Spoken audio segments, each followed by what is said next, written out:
খলিত সম্পত্তিগুলো এরা নামজারি করে নিয়ে গেছে, মিথ্যা স্বাক্ষর করে। সাতকানিয়া মাদাসা ইউনিয়নের ৯ নং ওয়ার্ডের কাশেম আলী শিকদার বাড়ির মরহুম আহমদুর রহমানের ওয়ারিশ ফখরুল ইসলাম, নাসিম আক্তার, নার্গিস আক্তার কর্তৃক জনাব মরহুম ফয়েজ আহমদ শিকদারের ছেলে জনাব ফেরদৌস শিকদারের বিরুদ্ধে মানহানিমূলক মিথ্যা তত্ত্ববিহীন মনগড়া বক্তব্য উপস্থাপন করে সংবাদ সম্মেলন করেন।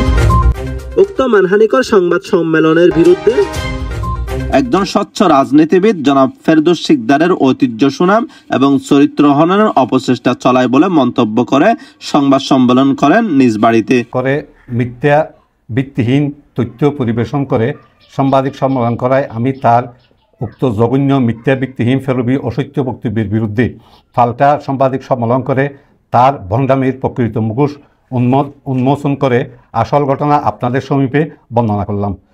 তিনি সাংবাদিক সম্মেলন করে সম্পত্তি আত্মসাতে যে মিথ্যা ঘটনা বর্ণনা দিয়েছেন, বর্ণিত সম্পত্তি ইতিপূর্বে বিগত 9/2/1946 ইংরেজি তারিখে সাতকানিয়া সাব রেজিস্ট্রার অফিসের 758 নম্বর সাব হবলামূলে তৎফিতা এবং তার চাচাসহ জৈনিক মৌলভী ফজলুল হক ফিতা সৈয়দ রাহাতুল্লাহ নিকট বিক্রি করে নিঃস্বত্ববান হন। খরিদ্দার ফজলুল হক কর্তৃক বিভিন্ন তারিখে হবলামূলে আমার ফিতা ফয়জা মশিকদার সহ বিভিন্ন ব্যক্তিকে বিক্রি করে নিঃস্বত্ববান হন। আমার পিতা মরণে আমরা উক্ত সম্পত্তিতে ওয়ারিশ সূত্রে মালিক হই। জনাব ফখরুল ইসলাম উক্ত বিষয় সম্পর্কে সম্পূর্ণরূপে অবগত হওয়া সত্ত্বেও প্রকৃত তথ্য গোপন করে আমাদের উপর সম্পত্তি জবরদখলের আপত্তি করে। আমার পিতা মরহুম ফয়জা মশিকদার কর্তৃক বিগত 17/12/54 ইংরেজি তারিখে রেজিস্ট্রেশন রেজি নম্বর 6960 হবলামূলে জৈনিক নজির আহমদ হইতে খরিদ করেন। তদমতে ফয়জা মশিকদারের নামে গঙের নামে বিয়ের জরিপ চূড়ান্ত প্রচার আছে। জনাব ফখরুল ইসলাম কর্তৃক আমার পূর্ববর্তী স্বাক্ষর জালিয়াত করে আমার কিছু ওয়ারিশ নিঃসন্তান মারা যায় মর্মে উল্লেখ করে তার মাতাকে জাকের আহমদ, আমার চাচা জাকের আহমদের কন্যা দাবি করে বুয়ো ওয়ারিশ দেখে ফেরবি নামজারি হতিয়ান নিজ নামে সৃজন করে গোপন রাখেন।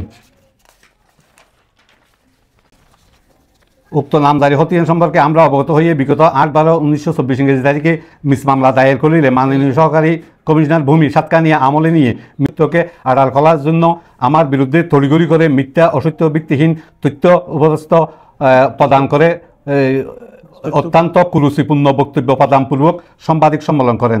আমরা অতি শীঘ্রই এই অবৈধ মিথ্যা বানোয়াট সাংবাদিক সম্মেলনের বিরুদ্ধে প্রচলিত আইনে মামলা রুজু করব ইনশাল্লাহ। পরে জনাব ফেরদৌস শিকদার বলেন, স্বনামধন্য ঐতিহ্যবাহী পরিবারের বিরুদ্ধে মিথ্যা তথ্যহীন মানহানিমূলক বক্তব্য প্রদান করায় দেশের প্রচলিত আইনের আশ্রয় নেবেন।